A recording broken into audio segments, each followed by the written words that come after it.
can give you some relief from the flies. Oh, this side. This is the smaller. Well, I'm the one that does the special measuring thing, and I won't nearly need that much measured out. Hey girl, how are your oats, huh? You're dropping them all over. Hey, good girl. Good girl. Hey, you like the itching, hey?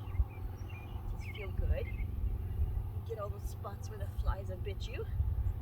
Yeah, well, good girl. Good girl. You got a little bit there? You just squeeze a little bit.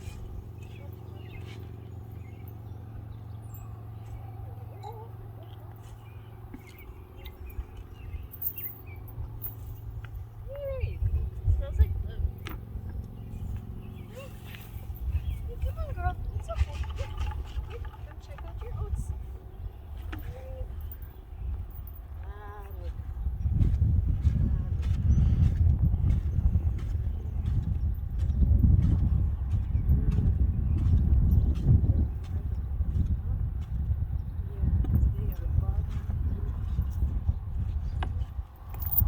Oh, there you go.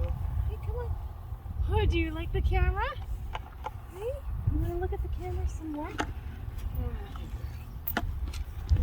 good girl. Good girl. Good girl there, Allie, hey? Good girl. Hey, you are really curious. Should we go even closer? You want to go right up to the camera and say hi? Hey, good girl. Hey. Yeah. Good girl.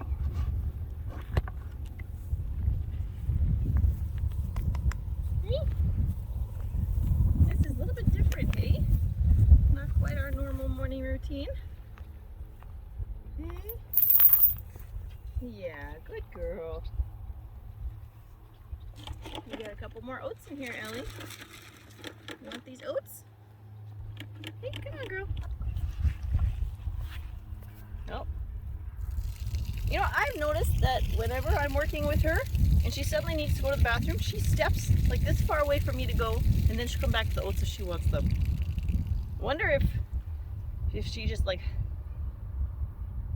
has that kind of personality or sense or something that she doesn't want to do it by her food. Because I've heard of other cows, it's like they purposely do it in the stanchion to bug the human. I don't know if cows can think that far. Hey there, Ellie. You want a few more oats? Hey, girl? Want a few more oats? Are you all done? Hey, good girl. Good girl. Yep, she's done.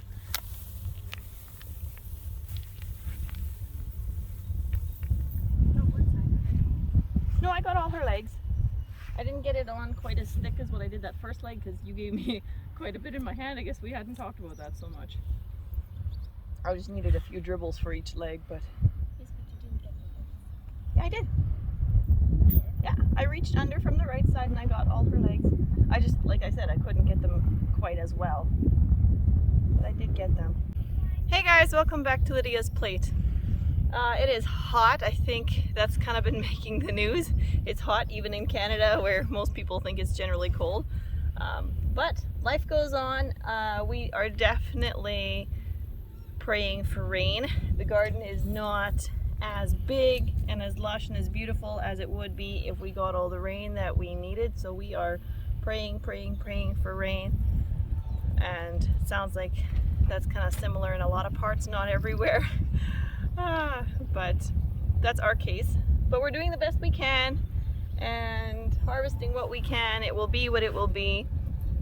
You saw me working with Ellie already. She's doing quite well. Normally our times are longer than that, but she is still just getting used to the fly spray. It's not spray, but the fly chemical getting put on her, because otherwise she is just getting eaten alive, and just she almost can't even eat because they were bugging her so bad. So she doesn't like the smell of it. She's getting used to it. I'm trying to be quick with applying it. Thankfully, it only has to get put on every 2 or 3 weeks or once it looks like they're bugging her really bad. So hopefully she'll realize that, hey, this is helping her and it's a good thing. And once we get a stanchion built, things will get better too. So I'm gonna go throw this pile of weeds away and I'll be back.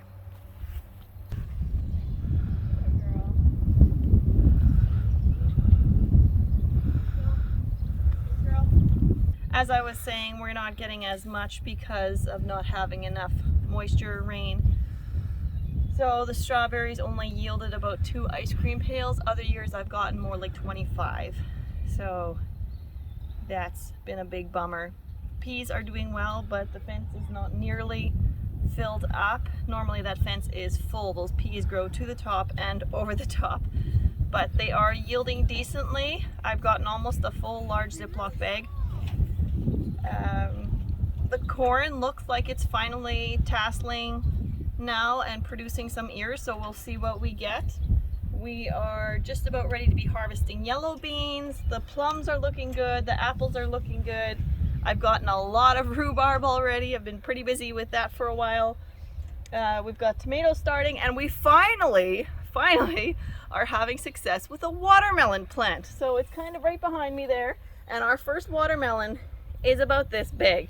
So we are super excited. I believe it is the Sugar Baby variety, and it's finally doing well for us. I have never had success with watermelons yet in the 15 years that we've been here. So we are super excited for that. Even the kids are excited. I think I've had a couple of them come to me already just this morning. Mom, we've got a watermelon on the plant. I'm like, I know, I've seen. So it's a big deal to us. We're excited to have that. Tomatoes will be getting harvested hopefully in the next couple of weeks. They are looking good, especially this tiny Tim that's right up front and center here is just full of flowers. I don't know if you can see them from here. I can. It is full of flowers.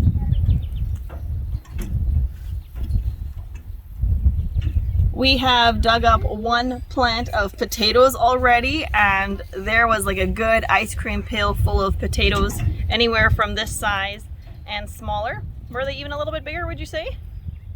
Maybe this size and smaller. Anyways, enough for like 2 meals for us. So that's super exciting to have some fresh potatoes. Although now that we've checked out a plant and had fresh potatoes, it may be harder to finish off the little bit of old potatoes that we have from last year, but we'll do it because I would like to give these potatoes more of a chance to grow bigger, produce more. What else? The garlic is doing well, the peppers are doing well, full of flowers, and we've got spaghetti squash and pumpkins, and the asparagus, that was a real bummer. We were checking out the asparagus and it was looking so beautiful. I had counted like 18 asparagus spears and we were excited. We're like, oh yeah, that means we can have asparagus for supper one day and we'll like each get 3 and it'll be so exciting because it's from our garden. And the next day I went to go look and I'm pretty sure it was deer. They came and they just the spears. So, that was frustrating. I had heard the dog barking a lot and I'm thinking she was trying to do her job to chase away all the deer, but somehow they got past her and the deer did get the asparagus. So next year I will definitely be putting a fence around them and hopefully having Ellie here in this fence. I've heard that cows and deer do kind of coexist, but not like super friendly most of the time. So hopefully having her here will deter them because they do generally come along right along that tree row, and that is all fenced in for Ellie now. So hopefully her and her calf will kind of slow them down. But yeah, that's doing well. Now we're here at the bunnies. I thought you'd like to see an update on them because the last time you saw them, they were quite a bit smaller. Judy was smaller than the Rex rabbits, and she is now just as big, if not bigger. Hey guys. They're always so curious as soon as we open the lid. It's like, what? Can we get freedom? Let's jump out. Oh, Judy, you're so skittish. Is she gonna let you? Oh, she's just being picked up. Yeah. But Jack's a perfect example. Hey, Jack, looks like you were just in the water. Yeah, he was. Hey, boy. Earlier, Judy stuck her paw in the water. Oh, yeah? Yeah. Hey, bunnies. Hey, Rex. It's okay, boy. Hey, bunnies. They are so soft and so cute. You want to get a picture of Judy here? Oh, aren't they adorable? We have so much fun with them. I think animals are my therapy. Oh, I love them. They're so cute and fun. I can hear her sniffing. Oh yeah? They're crazy antics, and coming to feed them, watching and listening to them eat, I never would have thought I would have so much fun with them.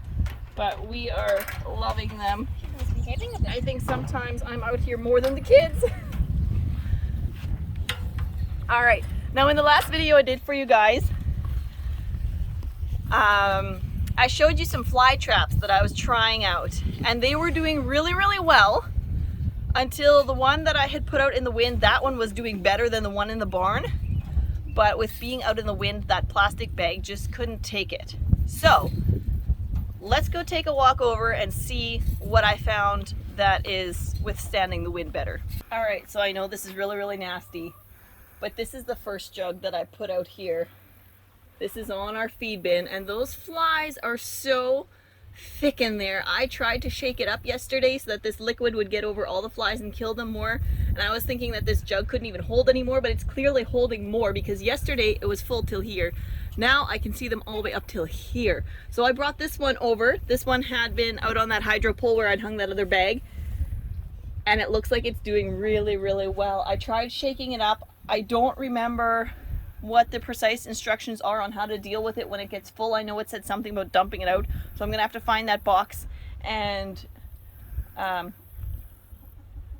remember what it said so that I can deal with them properly. But that jug is definitely needing to be relieved, and so this one's here as a backup, and it looks like it's starting to work already as well. Out on the hydro pole, it was not catching like the bag had been catching, although it's the same attractant in there. So I'm not sure what the deal was with that. It had only caught like 3 flies out there, so here it's already helping a whole lot more. Now the one in the barn has been catching like crazy as well. I've refilled the water in there a little bit, and that one was catching flies so much that they were hatching and there were maggots, but it looked like they couldn't crawl out. The way that bag is designed, even the maggots couldn't crawl out. So it was still working, and more flies were still being attracted and stuck inside that bag. So let's go take a look at that one too.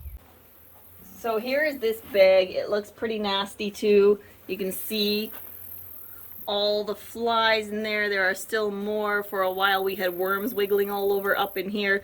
They are still being really attracted into there. So I just filled up the water line. It was about down here already. I filled it back up, and it still looks like it's going, but that looks pretty nasty too. I'm just glad we're finally doing something about the fly population, because they are so attracted to animals, and it's a pain in the butt to deal with. So the pigs are getting quite large. We'll get a shot of them yet too, but the one has become a real escape artist. So she figured out somehow how to bump this latch enough to make this gate open, and she escaped 3 or 4 times yesterday, sometimes taking the other pigs with her. The last time it was just her.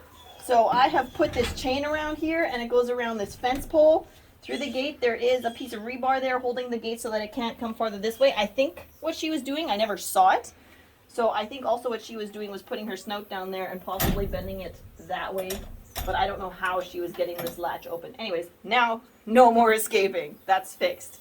Oh, and look at those pigs. Happy as pigs in a sty. They are loving their mud hole.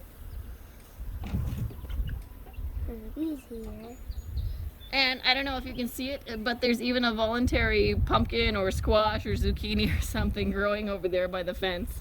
I'm curious to see if it'll give anything, and I will definitely be feeding that to the pigs. They will love it. Sure have turned it black. Yes, they have. They've rooted up everything. And you guys are fortunate that you can't smell what we're smelling, because these meat birds stink. They are just about ready to go into the freezer, and they stink. So fortunate for you that you can't smell them. I don't smell anything. You don't smell anything? Oh, we do. That's nasty. And then these hens, there are some roosters in there, so they're going to a buyer, and then these hens will join the rest of the hens, and we will also be cleaning up some of the really old hens that aren't laying, and they're just costing the farm. Hey guys, and if you like cuteness, look at this little kitty. so adorable. I don't know if this is the runt of the litter or if it's a different litter that this one's hanging out with, because this one is smaller than all the rest and all the rest of them are black. So I don't know if it's combined litters because all of the mama cats will go take care of all the kittens. So we're not sure. But they're adorable. Doesn't that just make your day? Such a cute little kitten. Alright, you want to put him back with his family? Thanks. There they are, hiding in the grass. A couple of them. I think there are 5 of those ones. Are there 4 or 5? There were 5, but one went missing. Ah. So there are for sure 4. Hi, kitties. Are they pretty tame? One is hissy. Other than that, they're all pretty nice. Oh, look at you guys. Oh, you are so adorable. You're getting your claw on my shirt. Hey guys, can There I you hold go. Tiny? Aww. Look at these guys.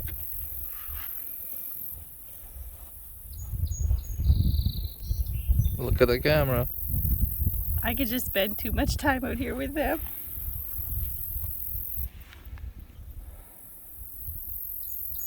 Oh, and also with those fly traps, in my experience, I've been able to find them at our local feed store, PV Mart, Home Hardware. So if you're looking for a place to find them, I'm not sure what you all have in your area, but that's what we have here. And I know they're across Canada. So yeah, if you'd like some fly traps. And it's not sponsored at all. It's just if I find something that works really well in our experience, I love to share that with other people and help them out. Kind of also why we started YouTube. Just want to be able to help people. Yay. So another thing we've been doing is this rainwater catchment. We've done this for a few years already. Currently, right now, it is empty because we haven't been getting enough. We did find that one tote full could water our garden almost 3 times. So it has already been a big help, and like I said, we are praying for rain. Hopefully we get some soon. We would also like to set up more. We'd like to set up another one at that end of the house for that east trough, and then we've talked of catching off the garage as well. And the one side could also fill up Ellie's water tank, which is right on the other side of the garage there. So it would be very convenient for the water to come along the eaves trough and then right into her stock tank. So yeah, I think that's about all that I have to show you right now. We have been swimming like crazy because it's so hot. We get our chores done, and then sometimes we swim in the morning already for an hour, and then we go swim again in the afternoon for an hour or 2, and sometimes we come in for a little break and then we go back out yet again before supper, or then we have a late supper.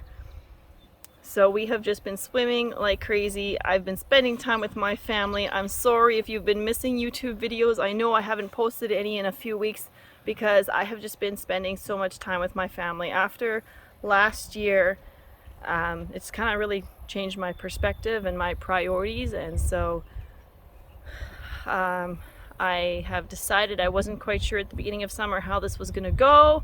I wanted to handle it maturely and well and without fear, and so I decided, you know what, I'm just going to trust God, do my best, and live my life. I am not going to stay inside and cower in fear and not enjoy the outdoors. So I sunscreen, I wear my hat when I can.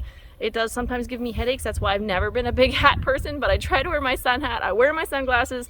I'm getting better and better with putting sunscreen on, which does not stop the tan. I'm already very brown compared to how white I was, but there's vitamin D in that too. So just want to encourage you as well, if you are facing anything, I just hope that you find the courage to stand up to it and weather that storm, because we're all weathering our own storms and life goes on. So I hope you're having a great day, and we'll see you again in the next video. Bye everyone, God bless.